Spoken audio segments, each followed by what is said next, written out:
ವಿದ್ಯಾರ್ಥಿ ಪರಿಷತ್ ಗೋಕಾಕ್ ಶಾಖೆ ವತಿಯಿಂದ ಈ ಗೋಕಾಕ್ ನಗರದಲ್ಲಿ ಪ್ರತಿಭಟನೆಯನ್ನು ಹಮ್ಮಿಕೊಳ್ಳಲಾಗಿದೆ. ಕಾರಣ ಏನಪ್ಪಾ ಅಂತಂದ್ರೆ ಬೇರೆ ಬೇರೆ ಹಳ್ಳಿಗಳಿಂದ ಈ ಗೋಕಾಕ್ ಒಂದು ಪ್ರತಿಷ್ಠಿತ ವಿದ್ಯಾ ಕೇಂದ್ರ ಆಗಿದೆ. ಹಾಗೆ ಬೇರೆ ಬೇರೆ ಹಳ್ಳಿಗಳಿಂದ ಇಲ್ಲಿ ವಿದ್ಯಾಭ್ಯಾಸ ಮಾಡಲು ಬರ್ತಾ ಇದ್ದಾರೆ. ಅಂತ ಒಂದು ಪ್ರತಿಷ್ಠಿತ ನಗರದಲ್ಲಿ ಒಂದು ವಿಷಾದನೀಯ ಘಟನೆ ನಡೆದಿದೆ. ಯಾಕಪ್ಪ ಅಂತಂದ್ರೆ ನಾವು ನೋಡ್ಬೋದು, ಒಬ್ರು ಶಿಕ್ಷಣವನ್ನ ನೀಡುವಂತಹ ಶಿಕ್ಷಕರೇ ತಮ್ಮ ವಿದ್ಯಾರ್ಥಿನಿಯರ ಮೇಲೆ ಅತ್ಯಾಚಾರ ಎಸಗಿದ್ದು ಅಂತೂ ಬಹಳ ವಿಷಾದನೀಯ. ಈ ಸಮಾಜದಲ್ಲಿ ಏನಾಗ್ತಾ ಇದೆ ಅಂತ ಹೇಳಿ ನಾವೆಲ್ಲ ವಿಚಾರ ಮಾಡಬೇಕಾಗಿದೆ.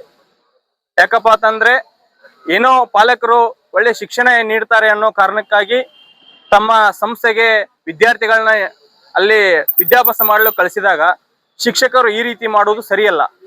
ಅದಕ್ಕಾಗಿ ಏನು ಅಪ್ರಾಪ್ತ ಬಾಲಕಿಯರ ಮೇಲೆ ಅತ್ಯಾಚಾರವನ್ನು ಎಸಗಿದಂತಹ ಆರೋಪಿ ಇದಾರಲ್ಲ, ಆ ಆರೋಪಿಗೆ ಕಠಿಣವಾದ ಶಿಕ್ಷೆ ನೀಡಬೇಕು, ಆತನನ್ನು ಗಲ್ಲಿಗೆ ಏರಿಸಬೇಕು ಅಂತ ಹೇಳಿ ಅಖಿಲ ಭಾರತೀಯ ವಿದ್ಯಾರ್ಥಿ ಪರಿಷತ್ ಈ ಪ್ರತಿಭಟನೆಯನ್ನು ನಡೆಸ್ತಾ ಇದೆ. ಹಾಗೆ ಈ ಗೋಕಾಕ್ ನಗರದಲ್ಲಿ ಏನು ನಾನು ತಹಶೀಲ್ದಾರ್ಗೆ ಒಂದು ಮನವಿ ಮಾಡ್ತಾ ಇದ್ದೇನೆ. ಏನಪ್ಪಾ ಅಂತಂದ್ರೆ ಇನ್ನೂ ಬೇರೆ ಬೇರೆ ಶಿಕ್ಷಣ ಸಂಸ್ಥೆಗಳು ಈ ಗೋಕಾಕ್ ನಗರದಲ್ಲಿದ್ದಾವೆ. ಆ ಶಿಕ್ಷಣ ಸಂಸ್ಥೆಗಳಿಗೆ ತಾವೆಲ್ಲರೂ ಒಂದ್ಸತಿ ಭೇಟಿ ಕೊಟ್ಟು ಈ ತರ ವಿಷಯಗಳು ಎಲ್ಲಿಯೂ ಕೂಡ ಮುಂದೆ ಘಟನೆಗಳು ನಡೀಬಾರ್ದು ಅಂತ ಹೇಳಿ ತಾವೆಲ್ಲರೂ ಕೂಡ ಒಂದು ಅಭಿಯಾನವನ್ನು ಜಾಗೃತಿಯನ್ನು ಮೂಡಿಸಬೇಕು ಅಂತ ಹೇಳಿ ಈ ಮೂಲಕ ನಾನು ಪೊಲೀಸರಿಗೂ ಹಾಗೆ ನಮ್ಮ ತಹಶೀಲ್ದಾರ್ ಸಾಹೇಬರಿಗೆ ಒಂದು ಮನವಿ ಮಾಡ್ಕೊಂತ ಇದ್ದೀವಿ.